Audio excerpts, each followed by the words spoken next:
amasser, réconforte, mais cependant la besogne emprisonne l'esprit. État des lieux, la crue réalité de la vie qui se mène. Durant toute l'existence, l'homme amasse. Il amasse des idées, des conclusions, du bien matériel et des croyances. C'est une activité qui réconforte l'état de manque, où se vit le sentiment de vide et d'ignorance.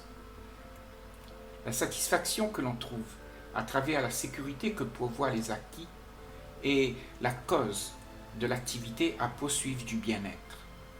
Inlassablement, cette ambition est répétée de génération en génération. Ainsi, au fil du temps, à travers les âges, l'ambition de l'homme fut celle de protéger ses acquis. Il a inventé les institutions pour protéger son petit univers, où il entasse encore aujourd'hui ses privilèges. Cette conclusion, selon lui, donne du sens à la vie, car il ne voudrait pas être la victime d'une situation soudaine de manque.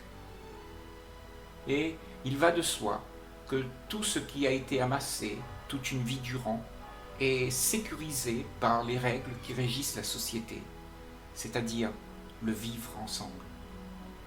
On se protège donc de manière juridique, sociale, financière, morale et religieuse, et toutes ces institutions sont faites pour le bien de ceux qui amassent les conclusions, qui soutiennent leur bien-être afin de le faire perdurer. Qui est celui dans ce monde qui ne connaît pas ce sentiment de possession? Le plaisir de dire « ma femme, mes enfants, ma voiture, mon argent, mes idées et mes croyances » donne à cette affirmation la teneur de l'expression qui fait exister le monde dans son état de division et de rivalité. Cela à cause du désir à vouloir s'emparer de l'énergie de l'autre afin d'atténuer la vie morose que l'on ressent face à la solitude. C'est de cette manière que nous contribuons par le biais de nos relations à faire exister nos sociétés. Nos relations est le résultat de notre vivre ensemble. C'est dans le fait de convoiter une vie faite de privilèges que l'individualisme s'installe et que la division s'opère. Toutes nos activités prônent ce que nous voulons obtenir pour satisfaire nos désirs en demande de bien-être. Nos demandes les plus criantes sont celles de faire en sorte que la sécurité du plaisir soit protégée. Il semble qu'il y a là, dans cette démarche, une stratégie pour ne pas se retrouver face à soi-même. L'activité, où on est constamment à la quête du plaisir, est une excuse pour ne pas faire face à l'angoisse de l'ignorance que l'on éprouve envers ce qui est inconnu. C'est une quête pour pacifier le désarroi de l'engrenage que cause la peur d'être dépossédé des acquis que l'on amasse. Cela permet de traverser l'existence en fermant les yeux sur la réalité. Mais c'est ici un virus que l'on cultive, issu de l'activité inconsciente. Il s'est répandu dans le monde et a tissé dans le réseau de la conscience les courants de pensée, programmés pour atteindre la sécurité du bien-être. C'est ainsi que se construit l'idéal, attribué au concept, où on s'identifie à l'objet qui rend possible le plaisir que l'on poursuit. Entre autres, ma famille, mes biens, mon pays, où l'activité est celle de défendre l'acquis, qui rend fier et réconforte l'esprit par le plaisir que cela pourvoit. En effet, c'est l'image que l'on se donne qui nous fait exister au regard des autres. Elle est celle à travers laquelle nous jouons le rôle que l'on se donne d'être.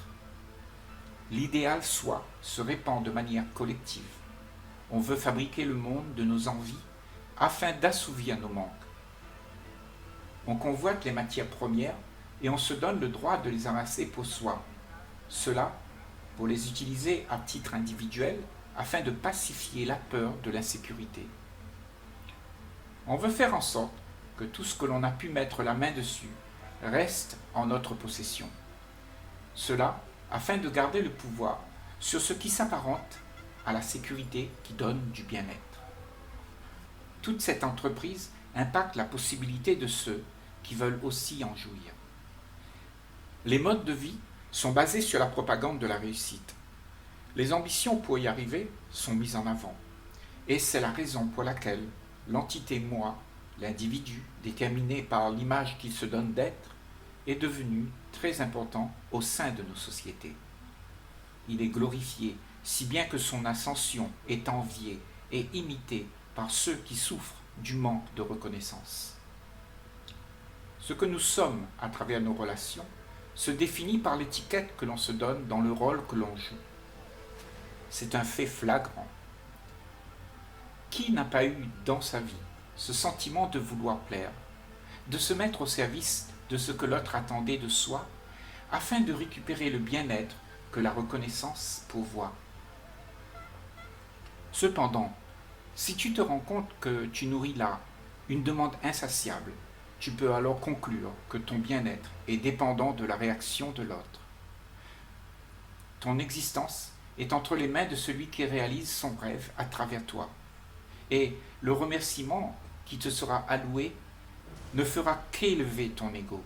Tu es donc dépendant de la réaction de celui à qui tu donnes ton énergie.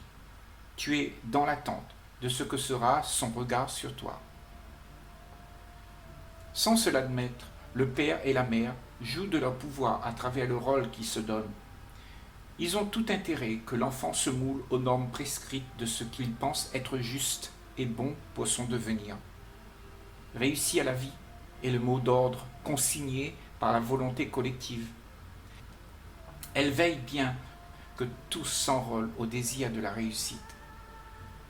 Le programme de la volonté collective est celui d'imposer à tous la règle du système.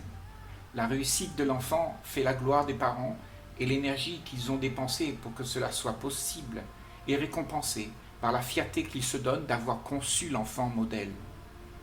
De même, le patron, avec sa petite ou grande entreprise, a du pouvoir sur celui qui va être payé.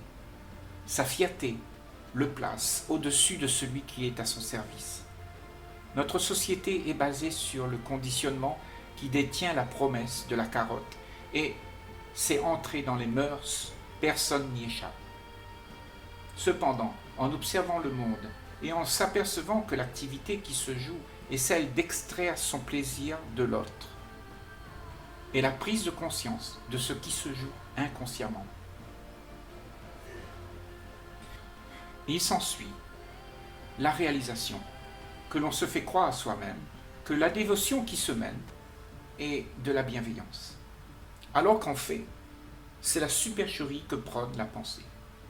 En effet, il se trouve que nous sommes dans l'action de satisfaire nos manques de bien-être à travers l'honneur que l'on s'octroie. Il y a là un rôle qui se joue où la réalité qui existe est reniée et où la responsabilité de nos actions inconscientes n'est pas considérée.